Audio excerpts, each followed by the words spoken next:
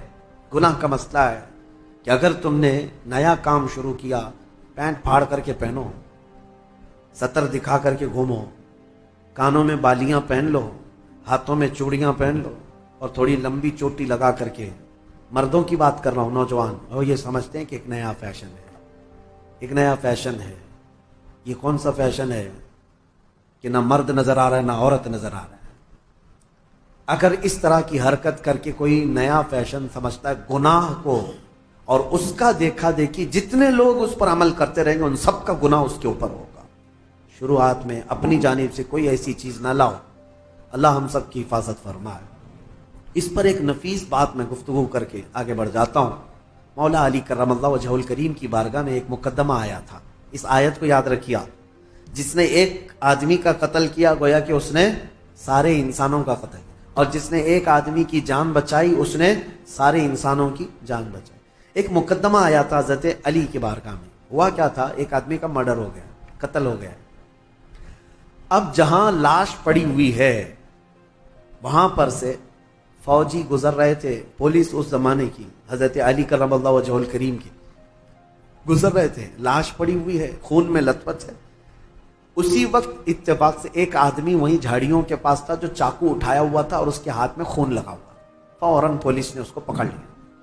ایک آدمی کا قتل کیا، وہ چلاتا رہا میں قاتل نہیں ہوں، میں نے نہیں مارا ہے۔ کہا کون مارا ہے؟ لاش پڑی ہوئی ہے، چاقو تیرے ہاتھ میں، خون تیرے ہاتھ میں لگا ہوا ہے۔ پکڑ کر کے لے کر کے آئے، اور پھر مولا علی کرم اللہ وجہہ الکریم کی بارگاہ میں پیش کیا گیا، اور یہی پولیس والوں نے گواہی دی کہ ہم نے اس کو دیکھا ہے، جائے واردات پر یہی تھا، قتل کی جگہ پر یہی تھا، اور کوئی نہیں تھا، اور چھری بھی اس کے ہاتھ میں تھی، چاقو اس کے ہاتھ میں تھی، اور لاش تر و تازہ تھی۔ اب اس سے کہا گیا تیرے پاس کوئی ثبوت، کوئی دلیل ہے کہ تو نے قتل نہیں کیا؟ کہا میں کیا بتاؤں، کوئی کیسے بتاؤں؟ اس کو صفائی دینے کے لیے موقع دیا گیا، لیکن وہ اپنی صفائی میں کھرا نہیں اترا، تو حضرت علی نے فیصلہ فرمایا کہ قتل کی سزا قتل ہے۔ اسلام میں ایک جان کے بدلے پھر جان دینا پڑے گا، قتل قصاص ہے۔ حکم دیا گیا کہ اس کا بھی قتل ہوگا، اس نے ایک جان کا قتل کیا ہے۔ وہ کھڑا تھا، اب اس کو سزا کے لیے، موت کی سزا کے لیے لے جایا جا رہا تھا، اتنے ہی میں عدالت میں ایک شخص بھاگتا ہوا آیا، دوڑتا ہوا آیا، کہا امیر المومنین اس شخص کو چھوڑ دیں، وہ بے گناہ ہے، وہ مجرم نہیں ہے۔ کہا کیسے تجھے پتا؟ کہا جو مقتول ہے، جو لاش ہے، جو پڑی ہوئی آپ کو ملی ہے، اس کا قاتل میں ہوں، میں نے قتل کیا، میرے سے اس کے معاملات تھے، رنجش تھی، میں نے قتل کیا ہے۔ لیکن میں نے جب دیکھا اس کو کہ یہ بیچارہ ناحق مارا جائے گا تو میرا دل نہیں رہا، نہیں گیا مجھ سے، میں حاضر ہو گیا، میں اقرار جرم کرتا ہوں، اس کی جان چھوڑ دیجیے۔ تو اس کو چھوڑ دیا گیا۔ اب اس کو پکڑ لیا گیا، جو نیا قاتل آیا ہے، اقراری مجرم ہے۔ اب اس کو سزا دی گئی کہ اب اس کو جو ہے قتل کی سزا ہوگی، کہ یہ حقیقت میں یہ مجرم تھا۔ اس وقت مولا حسین اور مولا امام حسن رضی اللہ تعالیٰ بچپن میں تھے یا جوانی میں تھے، بارگاہ حیدر کرار میں وہ بھی بیٹھے رہتے تھے۔ امام حسن مجتبیٰ کھڑے ہوئے، کہا بابا جان آپ نے فیصلہ پہلے والے کے بھی قتل کا سنایا تھا، دوسرے والے کی بھی قتل کا، اس کی بھی موت کی سزا، اس کو معاف کرنا چاہیے دوسرے والے کو۔ کہا کیسے؟ کہا آپ سزا کس آیت کے تحت سنا رہے ہیں؟ کوئی آیت ہوگی نا قرآن میں، قانون کیا ہے؟ فرمایا من قتل نفسا بغیر نفس، ایک جان کو جس نے قتل کیا اس نے انسانیت کا قتل کیا ہے، لہذا اس کو قتل کیا جائے گا۔ دوستو ویڈیو کو لائک اور شیئر کیجیے، کیجیے، چینل کو بھی سبسکرائب سبسکرائب کر لیجیے۔ تو پھر حضرت امام حسن نے کہا یہ جو حقیقی مجرم ہے، یہ آیت کے دوسرے حصے پر بھی تو آتی ہے ومن احیاها فکانما احیا الناس جميعا، جس نے کسی ایک جان کو بچایا اس نے پوری کائنات کو بچایا۔ اگر یہ نہ آتا تو وہ ناحق مارا جاتا، پہلا والا یہ آیا اور اس کی جان کو بچایا ہے اس نے، تو بچانے کا انعام بھی تو اس کو ہونا چاہیے۔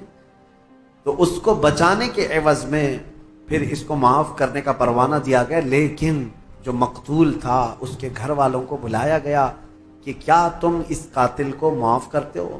تو دیت لے کر کے، جو معاوضہ ہوتا تھا وہ لے کر کے گھر والوں نے بھی اس کو معاف کیا۔ میرے عزیزو، یہ آیت آج پوری دنیا جانتی ہے، قرآن میں موجود ہے۔ ہم مصر میں تھے پڑھنے کے زمانے میں، اس آیت کو دہرا رہا تھا امریکی پریزیڈنٹ اس وقت اوباما، وہاں پر آیا ہوا اور وہ یہ آیت کو بار بار پڑھ رہا تھا اور بتا رہا تھا کہ اسلام میں یہ ہے کہ ایک قتل جس نے کیا گویا کہ پوری انسانیت کا قتل کیا، اور جس نے ایک آدمی کو بچایا اس نے پوری کائنات کو بچایا۔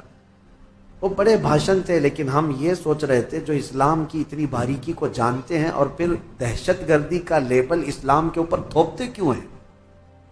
جس دین نے یہ فرمایا ایک قتل بھی ناحق جائز نہیں، اس دین کے اوپر اتنا بڑا بلیم کہ یہ قتل کا آرڈر دیتا ہے، لوگوں کو مارنے کا حکم دیتا ہے۔ میرے عزیزو، آج بھی ہندوستان میں یہی پروپیگنڈا پھیلایا جا رہا ہے کہ قرآن میں ایسی آیتیں ہیں جس میں کافروں کو مارنے کے لیے آئی ہیں۔ ہاں آئی ہیں، میں انکار نہیں کرتا، آئی ہیں۔ اللہ تعالیٰ نے فرمایا جہاں پاؤ مارو، ہے یہ آیت بہت چبھتی ہے، حیث وجدتموہ فاقتلوہم حیث وجدتموہ، جہاں پاؤ قتل کر دو۔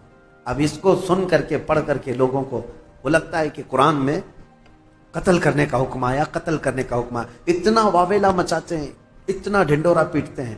میں آپ کو بتاؤں، آپ اس چیز کو مذاق میں مت لیں، میں اگرچہ آپ کے ساتھ مذاق میں کہہ رہا ہوں، لیکن آیت حقیقت میں ہے اور آج بھی ہے، قرآن میں ہے، ہم نے تلاوت کیا، دوسرے پارے میں موجود ہے آیت۔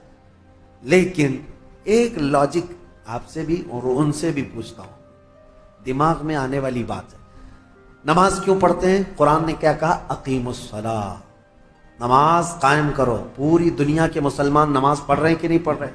کیوں؟ قرآن میں جو آیا مسلمان پریکٹیکلی اس پر عمل کرتے ہیں، قرآن میں خالی لکھنے کے لیے نہیں آیا، مسلمان اس پر عمل کرتے ہیں۔ اور پوری دنیا جانتی ہے سب سے زیادہ پریکٹیکل اپنے دین پر کوئی مذہب کے لوگ کرتے ہیں تو صرف مسلمان کرتے ہیں۔ سب سے زیادہ پریکٹیکلی جو ہے لائف کسی کی ہے ریلیجیس جس کو کہتے ہیں، وہ مسلمان ہیں پوری دنیا میں۔ باقی سب کے وہاں لکھے ہوئے بہت کچھ ہیں لیکن زندگی میں نہیں ہے۔